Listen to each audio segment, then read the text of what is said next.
tendría que ver si el ADN se extrae de las manchas y coincide al 100% con las manchas del colombiano.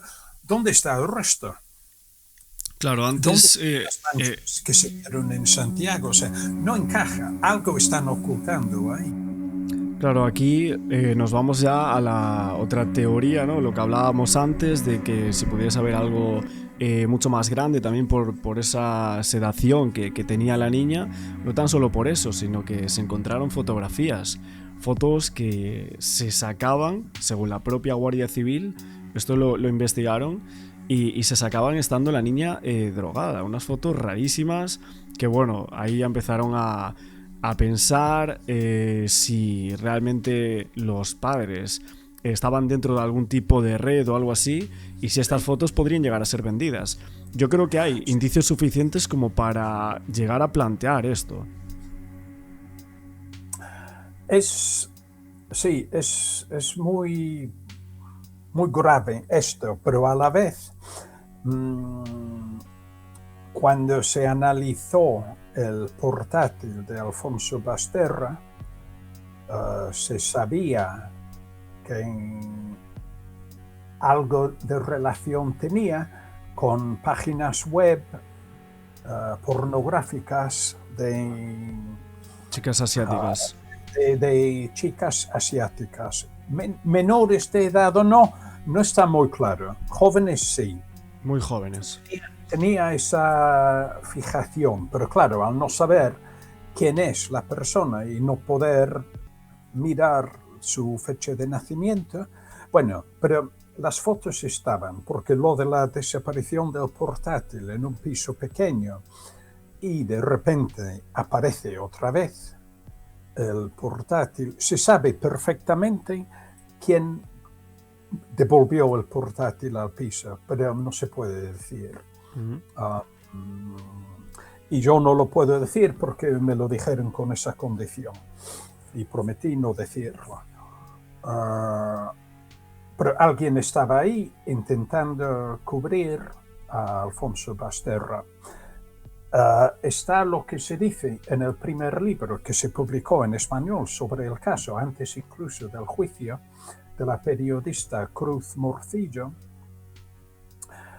y ella relata que cuando inspeccionaron el piso, el apartamento de Alfonso Basterra, descubrieron manchas de semen en la pared de la habitación donde dormía Asunta cuando dormía en el apartamento de Alfonso. Ah, Y fue ella quien también, lo contó, ¿no?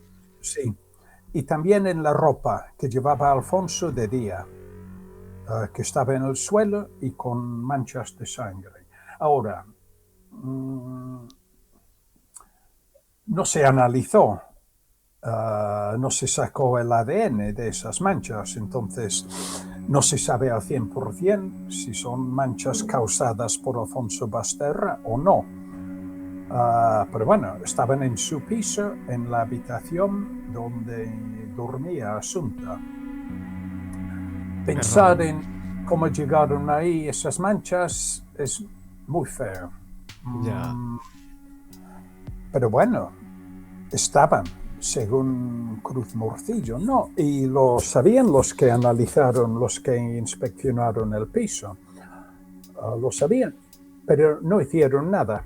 Supongo que porque en ese momento los padres ni eran ni se sospechaba de ellos ni como asesinos ni mucho menos como abusadores sexuales, ¿no? Entonces dirían, bueno, pues mira, hay manchas de semen en la pared, ¿qué le vamos a hacer? No lo relacionaron con el caso, supongo. Claro, Lo que pero pasa es luego si nos paramos a pensar en otras pruebas indiciarias, claro, vemos eso y llama muchísimo la atención, junto con las fotos y... llama muchísimo la atención y tampoco volvieron una vez que se descubrieron esas fotos y esos gustos sensuales de Alfonso, no se volvió al piso para analizar esas manchas. Durante una de las sesiones de interrogación pusieron las fotos de Asunta que tenía los ojos como si estuviera o muy cansada o sedada y con las piernas abiertas. El juez instructor ahí fue muy listo y puso las fotos y después dijo, pero estas fotos no las vamos a tener en cuenta. O sea, primero las pone, es como el niño que dice, ay, yo sé la respuesta, pero no te lo voy a decir. Ya. O sea, vamos a poner las fotos para que os hagáis una idea de lo que es Alfonso y las fotos que le gustan, y después os digo que como somos tan buenos, no vamos a tener estas imágenes en cuenta. El daño ya estaba, la prueba ya estaba presentada. Claro, el pensamiento, la hipótesis principal, el motivo que tantas veces se ha dicho, ¿tú piensas que podría llegar a ser algún tipo de filia por parte del padre? Podía ser, porque eso sería casi peor o al menos igual de malo que un asesinato. O sea, si la sedaban para abusar de ella, y digo sedaban en el plural porque los dos padres estaban perfectísimamente al tanto de la sedación, no se puede acusar a uno aquí sin el otro. Estaban los dos en esto. Si no quería explicarme por qué la sedaban, Rosario, cuando se la pregunté, lo que decimos al principio es porque es algo igualmente malo o peor que asesinar a la niña, que sería abusar de ella. Y puede ser que tuviesen algún tipo de amistades que también les gustase ese tipo de perversiones, porque al final siempre vemos, esta gente se junta con la misma A ver, gente, ¿no? sí, si tuvieran relaciones o amistades así, está claro que la otra parte no iba a dar un paso adelante y decir, sí, yo sé que es cierto porque yo formo parte del mismo grupo. Esas cosas no se suelen decir en público, ¿no? Lo que sí también, y esto me lo contó el juez instructor en persona, que una chica, una mujer, porque era mayor de edad, de un prostíbulo en Santiago, cuya especialidad era vestirse de niñas pequeñas, decía que Alfonso era cliente asiduo de ese prostíbulo. La policía fue ahí, pero claro, como eso no tenía nada que ver con el asesinato, simplemente comprobaron que no había chicas menores de 18 años y a partir de ahí no dijeron nada más. O sea, esos gustos sí que existían, eso me lo contó el juez instructor. Claro, esto salió, si no me equivoco, en la revista Interview, ¿no? Que había, creo que fueron unas 3 chicas o algo así, se decía en ese testimonio, que se vestían normalmente de colegialas o algo así, sí. Y que Alfonso Basterra, bueno, de hecho, una de ellas decía, es uno de los mayores pervertidos de sí. Santiago y cerca. Sí, o sea, esos gustos, en principio, no deberían hacerle culpable de asesinato, pero a la vez va con la personalidad, y si él estaba abusando de alguna manera de Asunta, pues qué mejor forma de hacerla callar si Asunta se daba cuenta de lo que estaba sucediendo que silenciarla para siempre. Claro, alguna quizás, porque hay gente que dice, creo que fue en julio hubo un intento de matarla, ¿no? Pero hay gente que cree que podrían estar hablando de algún tipo de estos encuentros perversos que tenían y que ya en ese momento se les fue la mano, ¿no? De la noche del 3 a 4 de julio, o del 4 a 5, cuando entró Alfonso, vamos a decirlo claro, cuando entró Alfonso en en el apartamento, porque no fue otra persona, fue Alfonso, fue algo organizado al menos, ¿no? Sí, porque entró la puerta de la calle, el portal, entró sin forzar nada. Y justo, de pura casualidad, esa noche dice Rosario que dejaron las llaves del apartamento fuera, en la puerta. Es un despiste que puede ser, pero qué mala suerte, qué coincidencia que justo esa noche entra un asesino en el edificio y encuentra las llaves y sabe perfectamente dónde está la habitación de Asunta y entra e intenta asesinarla. Y no salió. Por muy asesinos que fueran, yo siempre digo, no debe ser fácil. Matar no es fácil, como dice el libro del juez instructor. Y estrangular a la fuerza a tu propia hija, por mucho que lo tengas pensado y planeado, no debe ser tan fácil. Asunta se despertó y entonces no fueron capaces de terminar el plan esa misma noche. De hecho, la propia Asunta creo que saca unas fotos, ¿no? Como que tenía en el cuello unas marcas y se lo envía a una amiga suya. Sí. Y dijo, me intentaron matar anoche. Hay que pensar que Asunta no tenía a nadie, salvo las amigas, para contar estas cosas. Sí. Se lo contó a los profesores de música en la escuela de música en el curso de verano que estaba haciendo, ¿no? Le daban los polvos blancos que saben horrible. Contó a su amiga que alguien entró en casa para intentar asesinarla.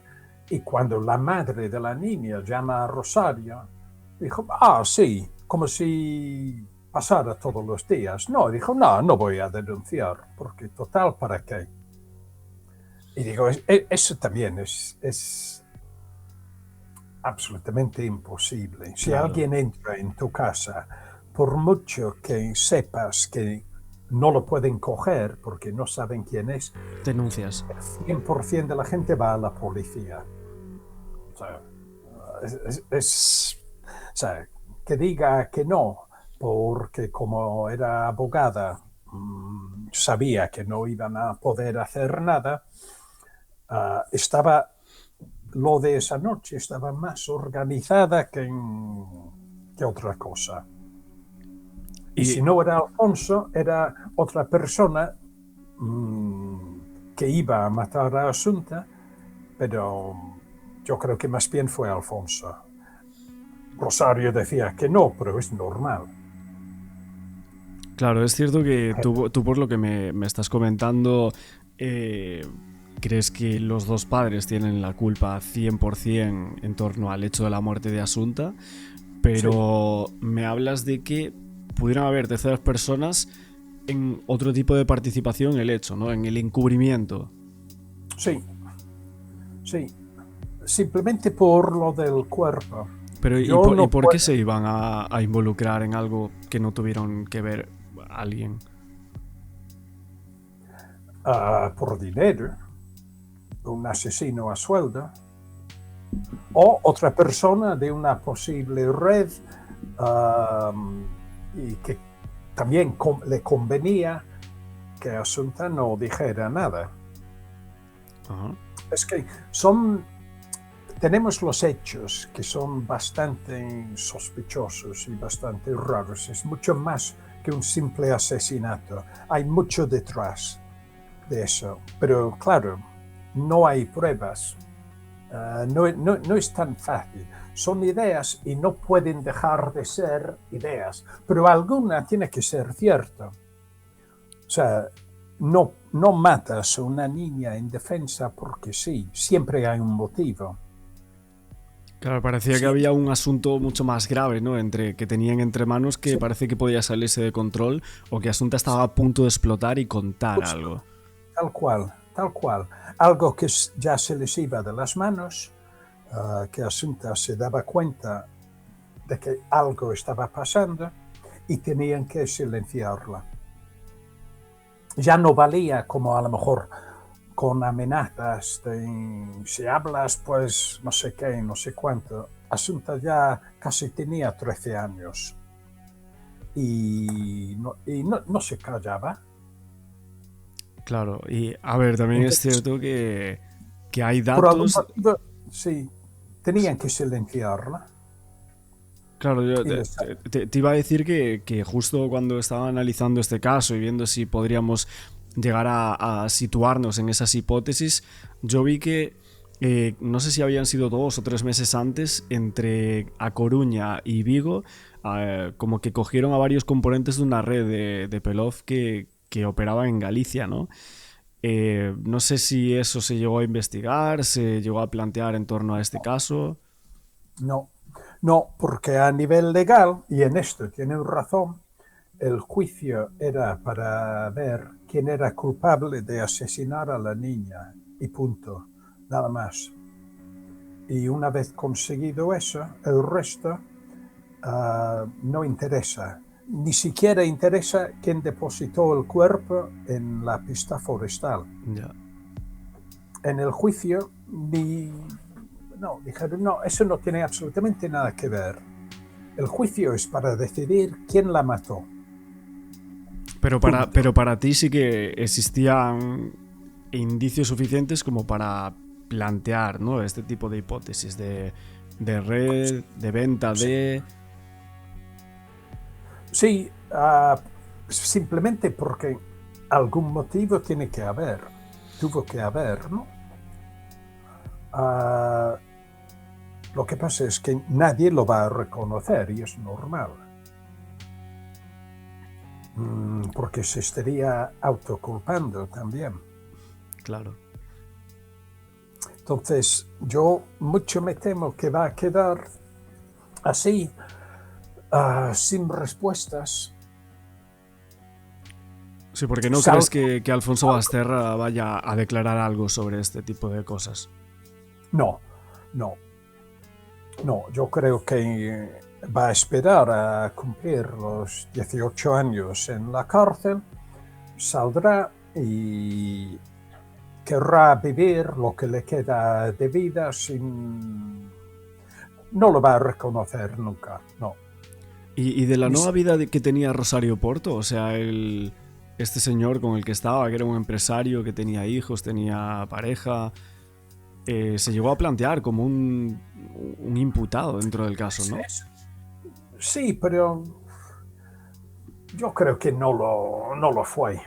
Ah, para él era una aventura, o sea, un extra en su vida. Y Rosario lo sabía porque hablé con ella sobre esto, ¿no? Y me confesó de que ella estaba muy enamorada de él, pero también reconocía que era por la repentina libertad. O sea, libertad de que podía acostarse con quien quisiera, y daba igual lo que decían sus padres, que ya no estaban.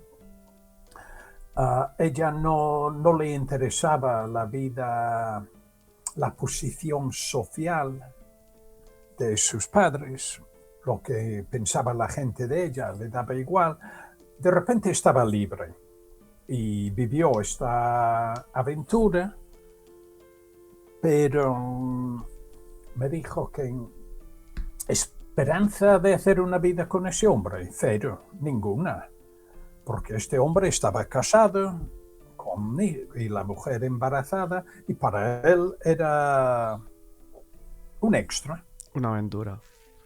pero que nunca jamás, de hecho más bien le dijo que no iba a dejar a su familia para ella. O sea, no tenía esas ilusiones, tenía ilusión por la relación, pero no por el futuro de esa relación. Entonces, implicar a ese hombre, no veo el motivo. Una cosa es que tuviera una aventura con Rosario, pero de ahí, si Rosario le plantease, oye, ¿quieres participar conmigo en un asesinato? No, no creo. Él buscaba otra cosa. Y de las amistades de Rosario Porto, que muchas veces se llegó a hablar de que hacía muchísimos viajes a Marruecos en esos últimos Sí, momentos. Tiene un amigo sí, allí, ¿no? con este hombre ella iba de intérprete, porque hablaba francés perfectamente, como su padre. Claro, pero tenía otro amigo, ¿no? Sí, Que un decía. marroquí, sí, que Ah, apareció en la funeraria, así. como si estuviera controlando a quién entraba y quién no. Mm, Tampoco y creo que tenía algún tipo de relación con una red de tráfico de personas, de inmigrantes o eso, pero tampoco ni lo relacionaron con el caso. Debe ser difícil. O sea, si vas a decir a alguien, mira, tenemos que matar a una niña, tiene que ser alguien que saque beneficio de algún tipo del asesinato. Por amigos, si a mí me viene un amigo, aunque sea amigo de toda la vida, y necesito tu ayuda para matar a alguien, pues por muy amigo que sea, no le voy a decir que sí. El mundo no funciona de esa manera, no, o sea, las otras personas implicadas algo tenían que ganar, o bien el silencio de Asunta o dinero, quién sabe. Claro, bueno, para terminar, Marc, te quería preguntar por la última noticia que ha habido del caso. La puesta en libertad de Alfonso Basterra, querían que fuese ya, un juez la había decretado y finalmente se ha paralizado. ¿Qué crees de esto? ¿Qué ha pasado aquí? uh, que no le dejan salir ni de fin de semana, creo que por su propia seguridad. O sea, no puedes salir de la cárcel, aunque sea un fin de semana, e ir a una cafetería a pedirte un café o una cerveza sin que te reconozcan y sin que la gente empiece a insultarle y si hay un grupo suficientemente grande, a lincharlo. Él no estaría seguro en la calle como Alfonso Basterra. Además, hay unas normas que son: un preso que no reconoce su culpa no tiene privilegios, no está arrepentido. Un preso que reconoce, vale, sí, lo hice mal, quiero reinsertarme en la sociedad como ciudadano decente, le dan más posibilidades. Pero este hombre ni reconoce su culpa. Con lo cual, según la normativa, ya no es cuestión de decisión humana o no, es simplemente no. O sea, tú no cumples con tu parte. Bueno, pues la normativa dice que no sales de permiso de fin de semana, pero además de eso, no podría salir un fin de semana como Alfonso Basterra. Demasiado peligroso Ya. para él y para el orden social. Entonces yo creo que va a estar hasta que cumpla los 18 años. Claro, sí que por las pruebas que hay, la mayoría de la gente fuera de o socialmente cree que él era un pedófilo, que tenía algún tipo de filia y que es por eso la motivación del hecho. O sea, creo que está como... debe ser de las hipótesis más agrandadas dentro de este caso, ¿no? Por... Sí, sí, y siempre es más fácil creer en lo malo que en lo bueno. Lo que pasa es que él dejó señales e indicios de estas cosas, con lo Claro. cual si llegas a ser un personaje público, tienes que aguantar eso. Hmm. Tienes un pasado y te salió mal. Oye, ¿y hay alguna cosa dentro de este caso que quizás no se habla mucho ni en los medios, ni muchas veces se toca, por así decirlo, esa parte de dentro de este crimen que a ti te llama la atención o has contado en algún momento? Sí, lo preocupante que es cómo hacen caso omiso en un juicio y en una investigación judicial a cosas simplemente porque no encajan en este caso, una versión oficial, con lo que quieren escuchar y lo que quieren que se diga. Me parece tremendo y preocupante que se sepan cosas y simplemente se dice, pero mira, esto lo pasamos por alto, no vamos a hacer caso a este testigo porque nos complica la vida. No sé si eso se hace siempre. Pero en este caso pasó. Sí. Y en otros casos, porque al hacer el libro leí muchísimos libros sobre asesinatos de niños.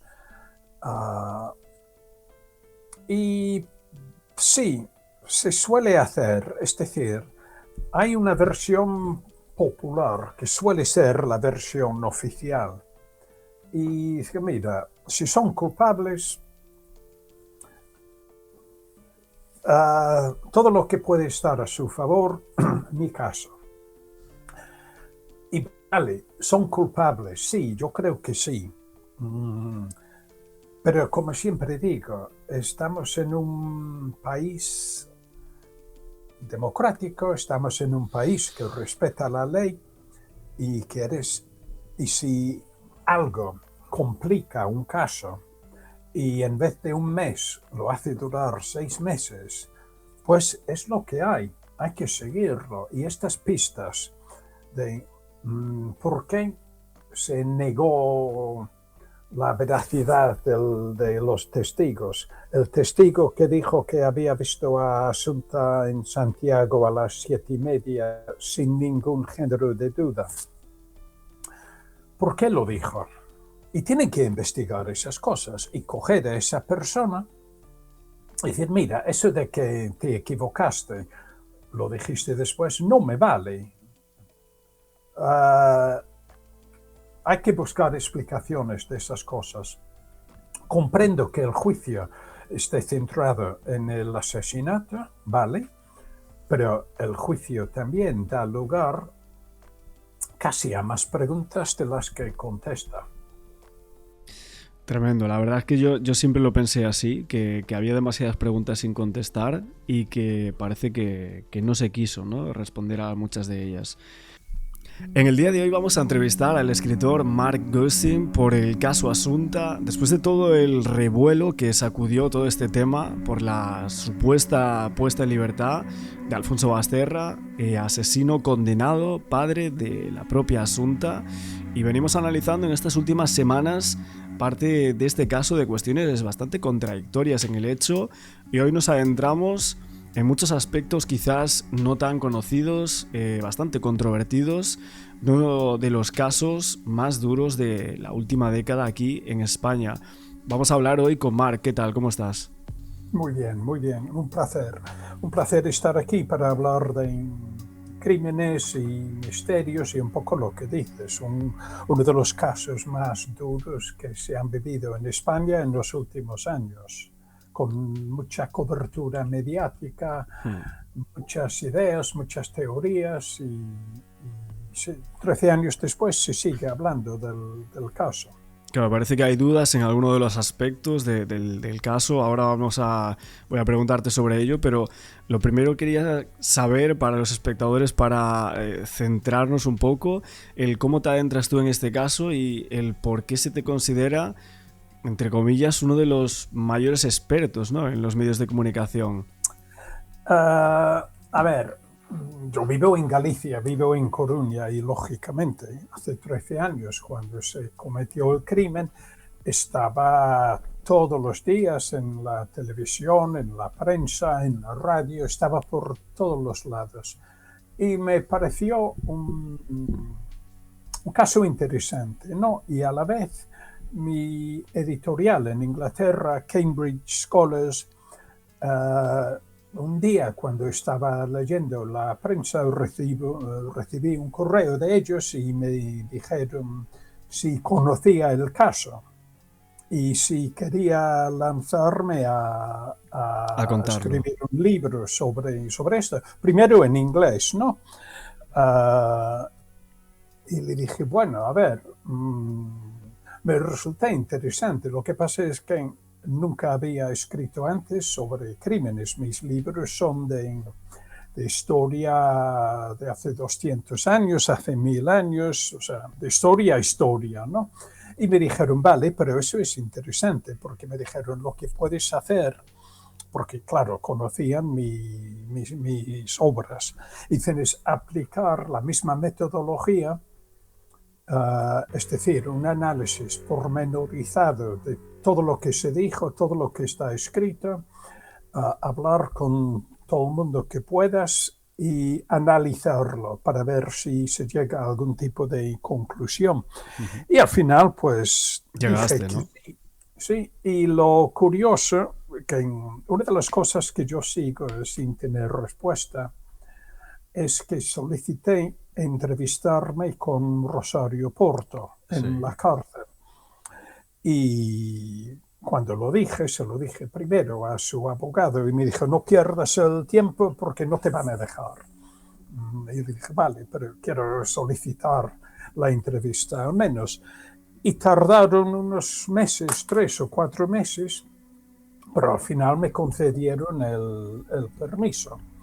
Y fue la única petición de entrevista de entre las cientos y cientos de solicitudes que hubo de periodistas, de televisiones, o sea, de todo tipo de gente, de todo el mundo. Ujú. Y decían que no, dijeron que no a absolutamente todos. Y por algún motivo que yo sigo sin explicarme, a mí me dijeron que sí. Les había dicho que estaba haciendo un libro en inglés y la editorial es una editorial académica seria. Puede ser por eso que tanto las autoridades penitenciarias como ella misma y su abogado y su psicólogo, todos dijeron que sí. Y Quizás pensaron como entonces, para elevar el caso a otro país que no fuese España o algo así por el tema de la editorial sí, y en sí, inglés. sí, supongo que por ahí, a ver, si iba a publicar algo en inglés, nada sensacionalista, o sea, no es una lectura fácil de un día, como tiene que ser la prensa, que tiene que enganchar como ya y publicar algo nuevo todos los días. Sí. Y eso no es una crítica, o sea, cada medio tiene su objetivo. Su Y editorial, ¿no? el objetivo de la prensa o de un programa de radio o de televisión no es lo mismo que un libro académico. Son, el Y caso es el tuviste mismo. a Rosario 2 veces. 2 veces, sí, sí. A finales del 2018 y no, 17 y principios del 2018. Vale, ya llevaba unos años en prisión, ¿no? Sí, sí, en Alhama, antes de su último traslado, ¿no? Sí. Y ella seguía diciendo vamos, que era inocentísima, ¿no? Perdón, ahí no te oí yo. Ah, que Rosario Porto en esas charlas te decía que era inocentísima, que era inocente del caso. Fue una experiencia muy, muy dura, creo que tanto para ella como para mí. Aquí siempre me han criticado si digo que fue difícil para ella, que lloraba y la gente decía, bueno, se lo merecía, que es un monstruo, es una asesina. Y digo, vale, puede ser, pero yo simplemente digo lo que me pareció ella, ¿no? Nunca reconoció su culpa, ni oficialmente, ni a mí, Pero bueno, me dio muchos datos, especialmente de su vida anterior a Alfonso, de su relación con sus padres, de la propia adopción de Asunta en China, y me dio muchos datos interesantes para el libro así. Pero Antes de empezar, yo ya sabía que no me iba a reconocer los la hechos. culpa, porque si no lo había hecho a nivel judicial, de repente no lo iba a hacer de repente con un escritor, Claro. no, pero bueno. Pero a ti te contó alguna cosa que fuese relacionada o en sintonía con tus hipótesis que luego tuviste del caso. De lo que me dijo ella, Sí, a ver, sí, pero es en relación con una de las hipótesis más difíciles de verificar, que es la muerte de sus padres, ¿no? claro. Eso empezó como un grito en la calle, ¿no? Que alguien dijo, ¿y qué pasó con tus padres cuando la llevaba la Guardia Una Civil prima era, al ¿no? piso? Sí, sí. Y está en el sitio, en el donde encontraron un letrero que pone dinos asunta qué pasó con tus abuelos o algo así. Sí, en el propio sitio donde se encontró el cuerpo, ¿no? Sí, sí, que la gente deja flores y juguetes y mensajes y eso. Y ese fue uno de los mensajes. A ver, por lo que me contó Rosario, siempre tuve una relación muy complicada con sus padres. Fue, o sea, no es el único caso del mundo. No, unos padres socialmente muy bien vistos en Santiago, o sea, un abogado de mucho éxito Muy y bien posicionados. una profesora universitaria de historia del arte. Y Santiago tampoco es Madrid o Barcelona, es un sitio pequeño, y no quiero decir con eso que sea aldea, simplemente que hay menos gente. Entonces, la gente que destaca, destaca más, digamos, porque no hay tanta competencia, mucho dinero, muchas posibilidades de la educación de su hija, pero siempre me dijo que le ponían condiciones. Tenía que estudiar derecho. ¿Por qué? Porque lo decían sus padres. Tenía que ser cónsul honorario de Francia. ¿Por qué? Porque lo decía su padre. Tenía que ir un año a estudiar en Inglaterra. Y todas estas cosas hasta le obligaron a dejar un novio que no era de su estatus social, del estatus social correcto que querían los padres para ella. Entonces, tenía quería rebelarse contra sus padres y al final lo hizo. Dejó de ser abogada, dejó de ser cónsul y empezó a vivir su vida como quería ella. Eso creo que pasa muchas veces, ¿no? Con las familias. De hecho, yo cuando estudié en la universidad, un amigo que tenía, un compañero de piso, siempre quiso estudiar literatura inglesa, pero sus padres le obligaron a estudiar económicas porque decían que tendría más posibilidad de trabajo después. Eso pasa muchas veces y al final el hijo, en este caso la hija, termina rebelándose. Ahora, de hacer eso a decir que eso le llevó a matar a sus padres, no es tan fácil. O sea, hay muchos hijos que no están de acuerdo con lo que quieren sus padres para ellos, pero normalmente eso no es un motivo para matar a los padres. No hay ninguna prueba ni de que Rosario y o Alfonso mataran a los padres de ella. Claro, lo No que hay hay... más prueba.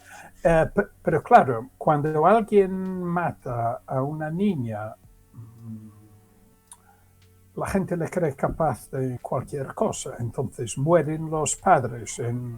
Tampoco fueron circunstancias sospechosas realmente. Simplemente, o sea, murieron en casa sin enfermedades ni nada, pero eran bastante mayores. Ahora, lo hizo ella.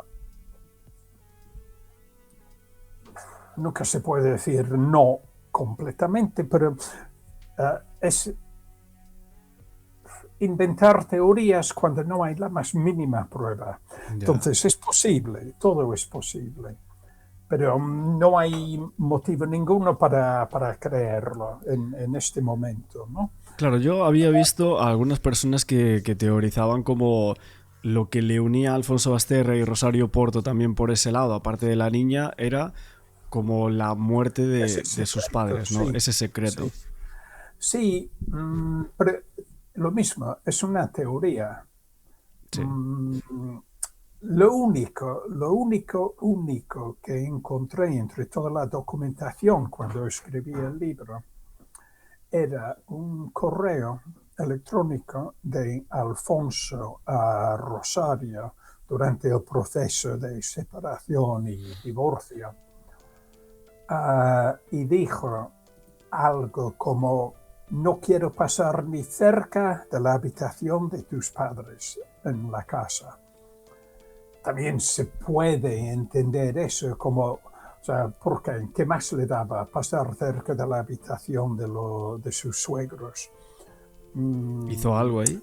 Se ha interpretado que sí, sabe perfectamente que Rosario ahí mató a sus padres y él no quería acercarse a la escena del crimen. El juez Taín, en el 10º aniversario del crimen, en La Voz de Galicia, dijo que es bastante probable que al menos ella asesinara a sus padres, lo cual sorprendió un poco. No, o sea, ¿por qué dice eso el juez instructor? Tiene la misma información que todo el mundo, no tiene prueba ninguna, pero le gustaba salir en el periódico con un titular llamativo y eso. Uh, lo que digo, ¿es posible? Sí, es posible, todo es posible. Y alguien capaz de matar a su hija, aunque sea su hija adoptiva, claro, es capaz de matar a cualquiera. Lo que pasa es que no hay nada. Son ideas y teorías de que es posible. Y ya sabes cómo funciona esto. Alguien dice es una posibilidad y cuando se escribe sobre lo que dijo esa persona, en vez de posibilidad pasa a probabilidad y al día siguiente todo el mundo afirma que lo hizo ella. Claro, Pero aparte bueno, eso de es ese cartel que es tremendo porque está sí, justo ahí al lado, ¿no? es el mundo en Pero, que vivimos y así funciona la información. Cada vez que se cuenta algo se exagera y se añade más datos.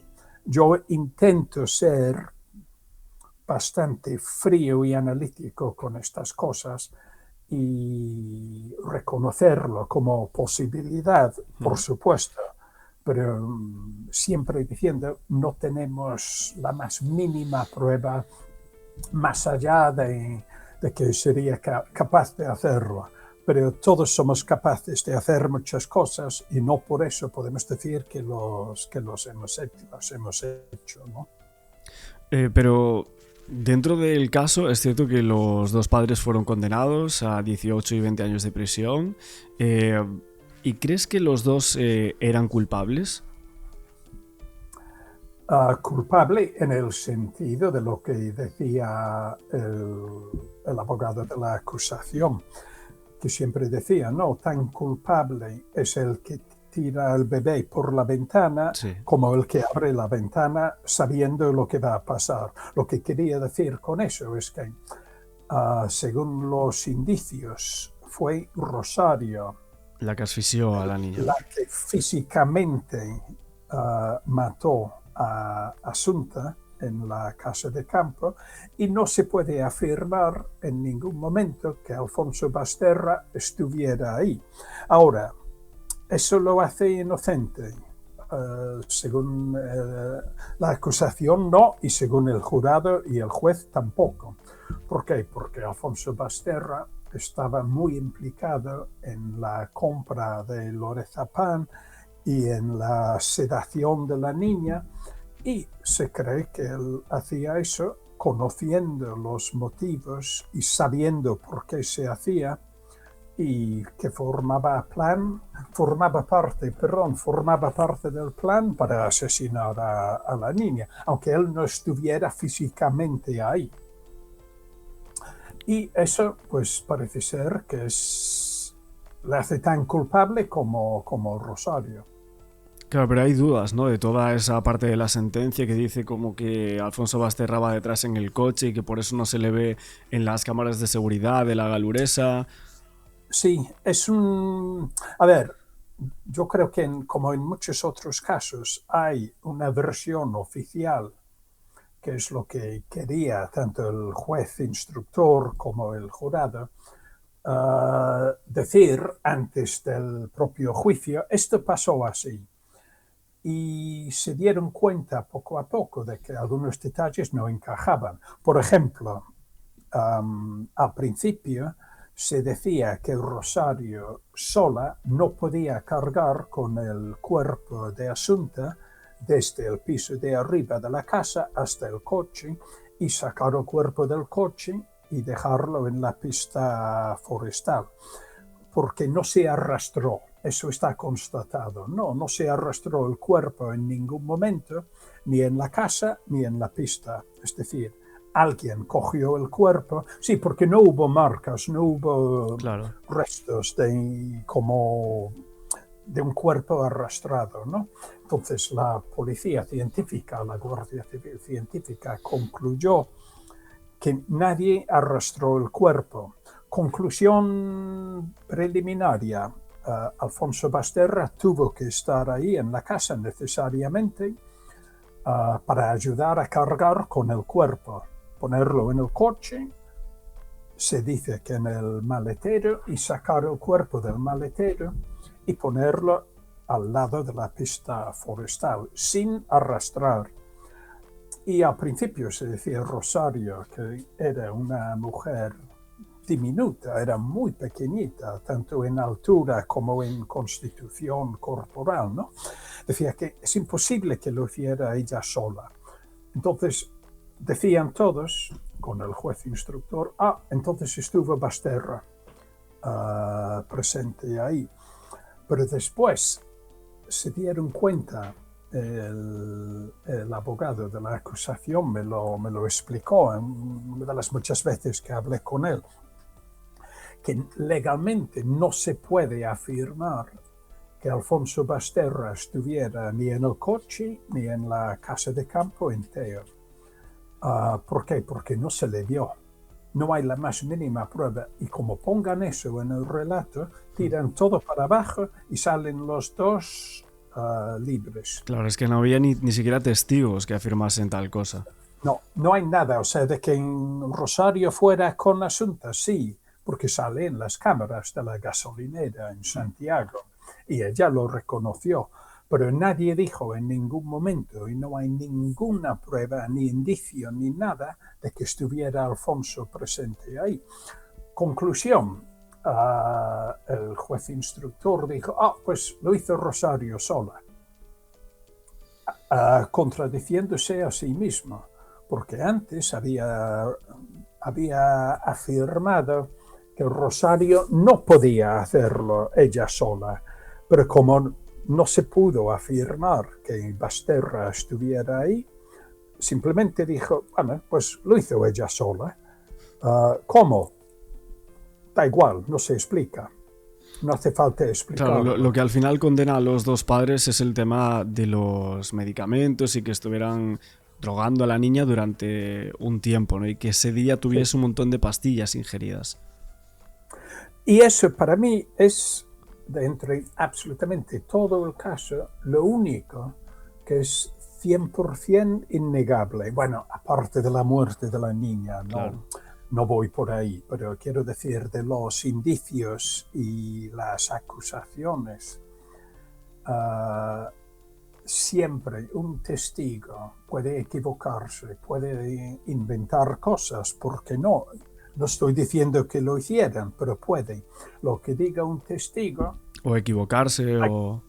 sí, hay que tener mucha experiencia para reconocer si un testigo lo está diciendo bien, lo está diciendo mal, si se equivoca, si se acuerda mal. Ahora, la única prueba científica repetible que se puede hacer tantas veces como uno quiera es que en el estómago de la niña había el equivalente de 27 pastillas, por mucho que diga el abogado de la defensa que con esas pastillas la niña no podía caminar. Y Rosario, cuando se lo pregunté en la cárcel, me dijo, no, se equivocaron de muestra. Dos veces, uno con el contenido del estómago de la niña y dos con el análisis del pelo que se hizo después, ¿no? Y le dije, mira, Rosario, todo depende de esto. Para todo lo demás, tienes argumentos y indicios que de te que pueden salvar, ¿no? sí, que te pueden salvar, pero esto de la sedación de la niña, no, esto lo tienes que explicar. Y decir que se equivocaron de análisis dos veces no es una explicación. Y yo le dije, mira, si me lo explicas de por qué sedabais los dos a la niña y es innegable que lo hicierais, yo en el libro puedo montar un argumento por al menos tu inocencia. De Alfonso no sé porque nunca quiso hablar conmigo. Y la verdad es que es cierto. Muchas cosas que en la acusación el juez y el jurado pasaron por alto, que no son, o sea, que desmienten los indicios de que fuera Rosario en la casa y todo eso. Hay tantos indicios a su favor como en su contra, salvo la sedación. Basterra decía que era un antihistamínico. No se descubrió en el cuerpo ningún resto de eso. Pero en el estómago de Asunta sí, Lorazepam, el equivalente de 27 pastillas. Digo el equivalente porque no eran pastillas, se habían molido, ¿no? Para darle o bien con una bebida o bien mezclado con la comida. Y los análisis del pelo. Eso es absolutamente innegable, esas pruebas. No hay explicación más allá de que los dos padres se daban a la niña. Y le repetí varias veces, explícame por qué lo hicisteis, por qué lo hacíais. Y entonces tienes un caso. O sea, tendrías posibilidades de que se te demuestre inocente. Claro, igual si explicaran eso sería incluso mucho peor que lo que está ahora claro, mismo de manera oficial. oficial. Es lo que pensé. No se lo dije así porque no quería perder su confianza durante las entrevistas, porque ella en cualquier momento se podría haber levantado y marchado, ¿no? Claro. Y dice, vale, no quiero hablar más contigo. Entonces, no quería entrar necesariamente en esas acusaciones, al menos contra ella. Pero claro, si no quiere dar una explicación de por qué se daban a la niña, algo, ¿no? Sí, es por algo. O bien porque lo hacían para matarla, encaja, sí. O bien lo hacían para otras cosas, pero esas otras cosas necesariamente tendrían que ser peores que el asesinato. Claro. Lo cual... Sí, ahora nos adentraremos porque también hay muchos indicios acerca de todas estas cuestiones, pero yo siempre que te escucho o leo algunas cosas sobre tus escritos y demás, tú siempre comentas que crees que había una tercera persona o una cuarta incluso que participó en los hechos de aquel día. Sí, sí, estoy absolutamente convencido de que necesariamente tuvo que haber alguien más. Da lo mismo que sea una o dos personas. Uno, ¿Pero por para lo la que ya, deposición del cuerpo o para más cosas? sí, especialmente para la deposición del cuerpo. Ok. Uno, por lo que ya hemos dicho, que Rosario sola no podía hacerlo. Y dos, porque otro testigo al que anularon básicamente en el juicio porque no encajaba Que con el literalmente vivía en relato. en la casa de al lado, de donde aparece el Sí, cuerpo. sí, y sabía perfectísimamente lo que decía, ¿no? Que él había ido, que paseaba cuando no llovía para fumar con su mujer e iban por esa pista forestal y no vieron el cuerpo antes de la medianoche, 12 menos cuarto o algo así. Y pasaron, porque se supo después, al ver las huellas de los zapatos, que pasaron a 60 centímetros de donde estaba el cuerpo. Es imposible eso. Y estamos hablando de un cuerpo de ropa blanca, camiseta blanca, pantalón gris, pero gris muy ligero, ¿no? O sea, Gris azulado, ¿eh? colores visibles. Y él juró, y aquí es donde se apartaron un poco del buen proceder judicial, digamos, porque este hombre, el testigo, es un hombre de campo que no tiene formación, y lo mismo, no estoy criticando, simplemente estoy intentando explicar por qué no le hicieron caso. Y especialmente en el documental de Antena 3, este hombre se expresa de una forma un poco brusca. Es decir, podedes decir o que querades, pero o corpo non estaba. No estaba allí, dice, ¿no? Sí, y bueno, se expresa como un hombre convencido de lo que está diciendo, pero lógicamente, porque no es abogado, no hablaba en términos legales ni con la calma que requiere un abogado y eso. Normal, porque no es abogado, pero tenía muy claro que el cuerpo no estaba. Y sabemos que a esas horas, tanto Rosario como Alfonso estaban en comisaría denunciando la desaparición de la niña. Y como esto no encaja con el relato oficial, simplemente Se descarta. no hicieron caso. El hombre se equivoca. Punto. El cuerpo estaba, pero no lo vio. Y luego el cuerpo, ¿a qué hora se encuentra? Porque luego son otros dos personas que decían que eran drogadictos, que son los que encuentran, ¿no?, el cuerpo. Sí, un poco después de la medianoche. Pero lo curioso, ¿por qué se deshicieron del testimonio de este testigo, que para mí es muy válido? Dijeron que era demasiado contundente en sus afirmaciones.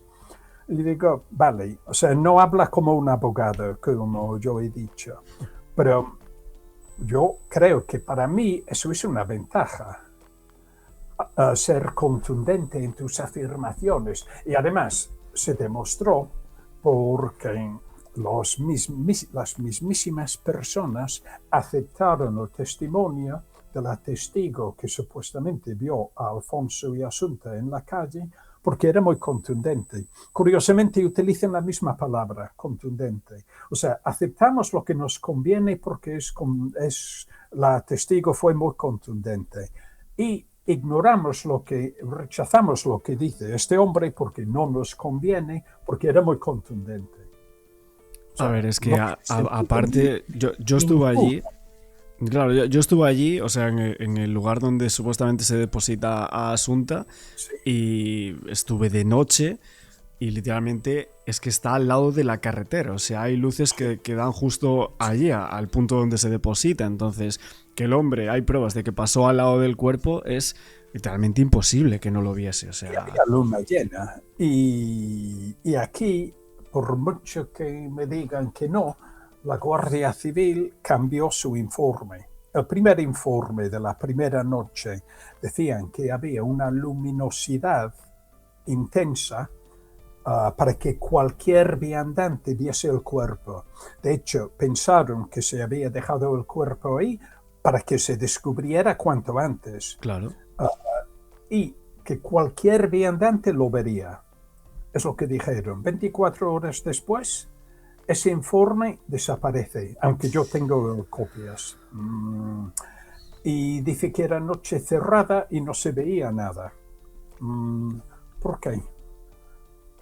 El abogado de la defensa de Rosario preguntó eso en el juicio.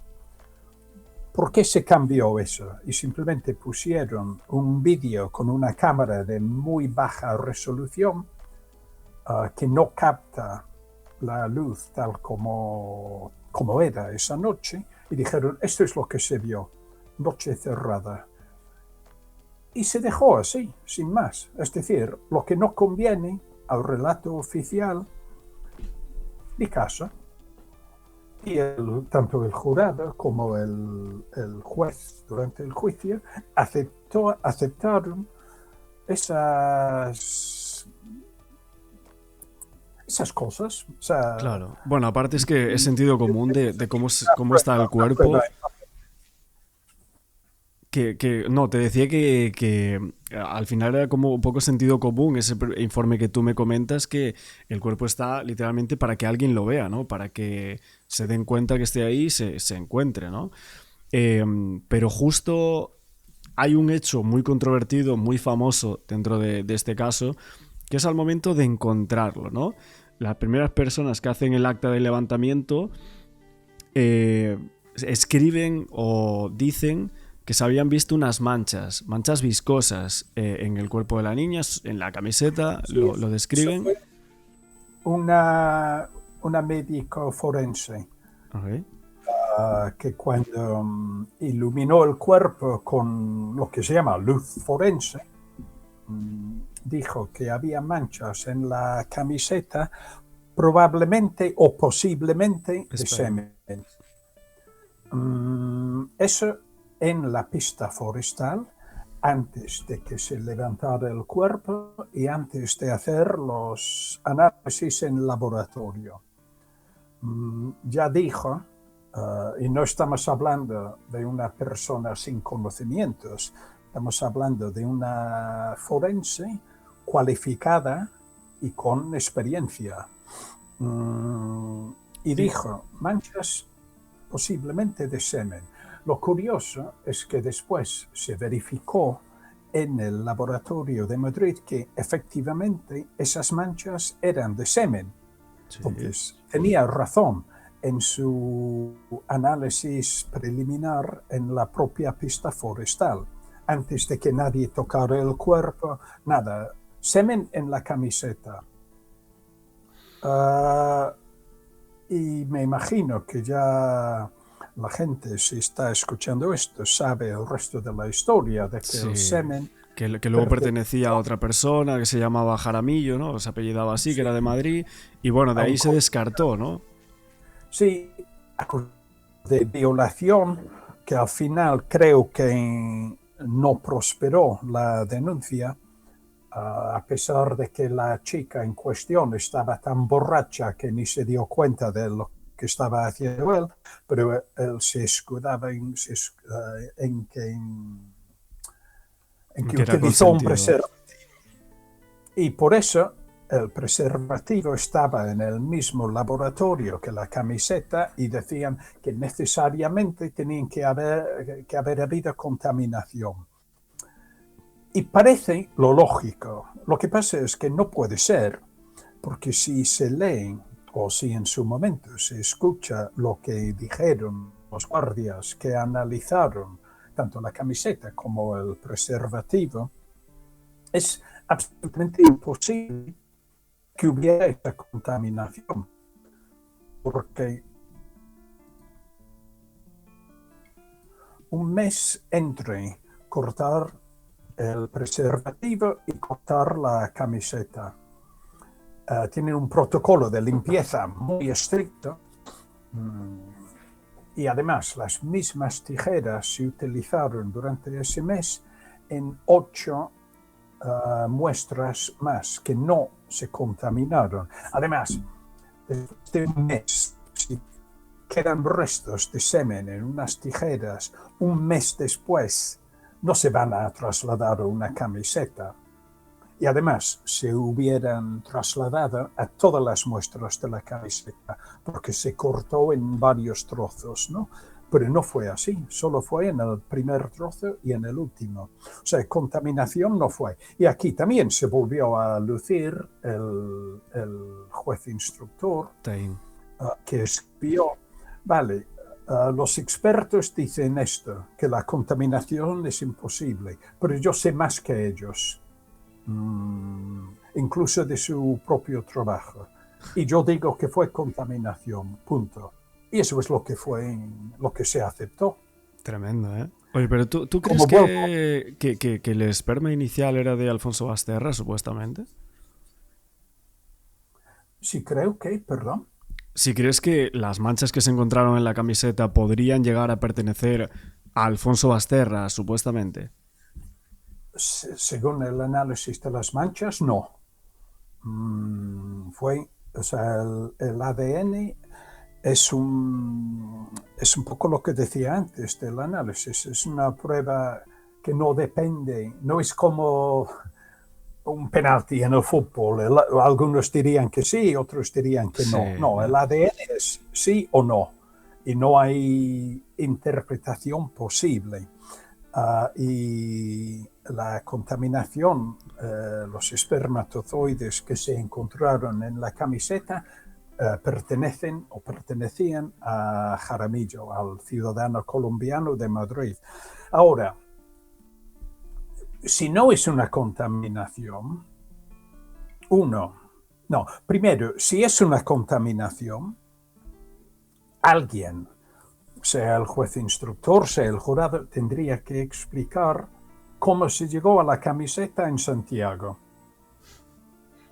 antes de llegar a Madrid, lo cual es imposible de explicar, por supuesto.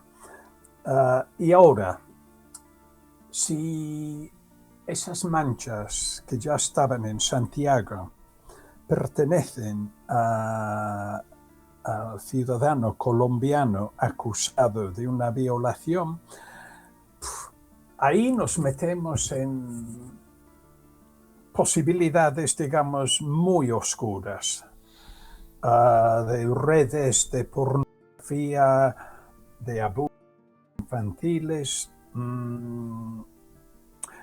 y un poco lo mismo que con los padres de Rosario. No podemos decir que eso es lo que pasó, porque no tenemos esas pruebas.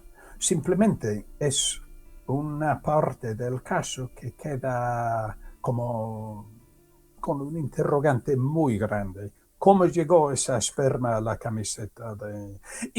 Y no solo eso, sino si hubiera contaminación, si simplemente se acepta por lógica y se dice, vale, pues tiene que ser contaminación del laboratorio, porque es imposible que la esperma de este señor llegase de Madrid a la camiseta de Asunta en la misma noche del asesinato. Vale, vamos a aceptar eso. Entonces, ¿qué pasó con la esperma de la camiseta que ya estaba en la pista forestal? La respuesta oficial a eso es que la forense que analizó el cuerpo y la ropa en la pista forestal se equivoca. Dijeron que se puso nerviosa y que no estaba acostumbrada, pero digo, a ver, es una doctora forense. Claro, aparte de que es estudiar cadáveres y cuerpos, y no digo que se inmunicen, pero no es lo mismo que vea yo a un cuerpo muerto, o sea, claro, que no tengo ese costumbre. Es su trabajo, ¿eh? Pero una forense vive con eso a diario. No, aparte que raro, porque ella dice esas manchas viscosas en 4 o 5 partes de la camiseta, sí, y luego dicen que está contaminada por esperma. O sea, es demasiado, muy llamativo, muy cercano, ¿no? Es prácticamente una imposibilidad, ¿no? Claro, claro, y esto es lo que no tiene explicación. O sea, Claro. si aceptamos que el colombiano no tiene absolutamente nada que ver y que fue una contaminación del laboratorio, pues aún nos queda explicar qué pasó entonces con las manchas que se vieron en Santiago antes del laboratorio y por qué no hubo dos muestras de ADN entonces. Tendría que ver si el ADN se extrae de las manchas y coincide al 100% con las manchas del colombiano. ¿Dónde está el resto? Claro, ¿Dónde antes están las manchas que se vieron en Santiago? O sea, no encaja. Algo están ocultando ahí. nos quedamos hoy por aquí en esta entrevista con Marc, escritor de varios libros y obviamente uno de ellos sobre el caso Asunta. Podéis buscarlo, podéis leer si queréis también el libro si no lo habéis hecho. Y hoy estamos en esta entrevista. Muchísimas gracias, Marc. Y bueno, otro Hacer. día intentaremos desgranar algunas más partes de este tema. Vale, vale. Bueno, un saludo. Un abrazo. Chao, chao.